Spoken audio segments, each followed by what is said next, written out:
Rameswaram market பகுதியில் கழிவுநீர் தேங்கி நிற்பதால் மக்களுக்கு நோய் பரவும் அபாயம் ஏற்பட்டுள்ளது. இது குறித்த ஒரு செய்தி தொகுப்பை இப்போது பார்ப்போம். ராமேஸ்வரம் பகுதியில் கடந்த சில நாட்களாக தொடர்ந்து பெய்த மழை காரணமாக தாழ்வான பகுதிகளில் மழைநீர் குளம் போல் தேங்கி காட்சியளிக்கிறது. இது தவிர கழிவுநீர் கால்வாய்களில் அடைப்பு ஏற்பட்டு மழை நீருடன் கழிவுநீரும் கலப்பதால் அந்த பகுதியில் துர்நாற்றம் வீசுகிறது. இதனால் நோய் பரவும் அபாயமும் ஏற்பட்டுள்ளது. பூரா நசுண்டு ஒரே சகதி சேரு மொக்கிது. வெயில் வெறும் மழை வெயில் இதுக்கெல்லாம் எங்களுக்கு ஒரு கொட்டை போட்டு தர மாட்டேங்கிறாங்க. ரொம்ப நசலா இருக்குது. நாங்கள் உட்கார்ந்து இருந்துட்டு நாங்கள் வீடு போனால் எங்களுக்கு முடியாம போயிடுது. ஒரே யாரு இதுமா இருக்குது. காய்ச்சல் மண்டையடிமா வருது. தேங்கி நிற்கும் கழிவு நீரால் கொசுக்கள் ஈக்களின் உற்பத்தியும் அதிகமாகவே இருக்கிறது.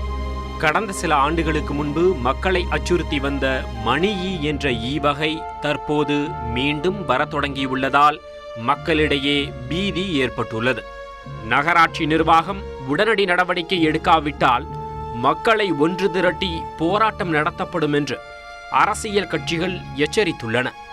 மாவட்ட நிர்வாகங்கள் சிறப்பு கவனம் செலுத்தி ராமேஸ்வரத்தினுடைய மார்க்கெட் பகுதியை நவீனப்படுத்தி அசுத்தம் இல்லாமல் சுத்தப்படுத்தி எந்த விதமான வரக்கூடிய தோழர்களுக்கு எந்த விதமான பாதிப்பு ஏற்படாமல் விற்கக்கூடியவங்களுக்கு வியாபாரிகளுக்கு எந்த விதமான அசுத்தம் ஏற்படாமல் சுத்தமாக வைத்துக் கொள்வதற்கு மாவட்ட நிர்வாகம் சிறப்பு கவனம் செலுத்தி உடனே நடவடிக்கை எடுக்கணும். அப்படி உடனடி நடவடிக்கை எடுக்க தவிர இந்த பகுதி மக்களை திரட்டி மிகப்பெரிய ஒரு ஆர்ப்பாட்டத்தை இந்த மார்க்கெட்டை உடனே நவீனப்படுத்த வேண்டும் என்ற ஒரு கோரிக்கையை வைத்து மிகப்பெரிய ஒரு ஆர்ப்பாட்டத்தை முன்னெடுப்ப சுருக்கமாக சொல்ல வேண்டுமென்றால் இந்த 2ஆம் வார்டினுடைய பல்வேறு தெருக்கள் மனிதர்கள் வாழ்வதற்கு தகுதியற்ற நிலையில் இருக்கின்றது. அதேபோல் ராமேஸ்வரம் நகராட்சியினுடைய பராமரிப்பில் இருக்கக்கூடிய அங்காடியில் இருக்கக்கூடிய வியாபாரிகளும் சரி, அங்கே பொருள் வாங்குவதற்காக வரக்கூடிய பொதுமக்களும் சரி, மிகப்பெரிய சுகாதார சீர்கேட்டுக்கு மத்தியிலே தான் எல்லாவற்றையும் செய்கின்றார்கள்.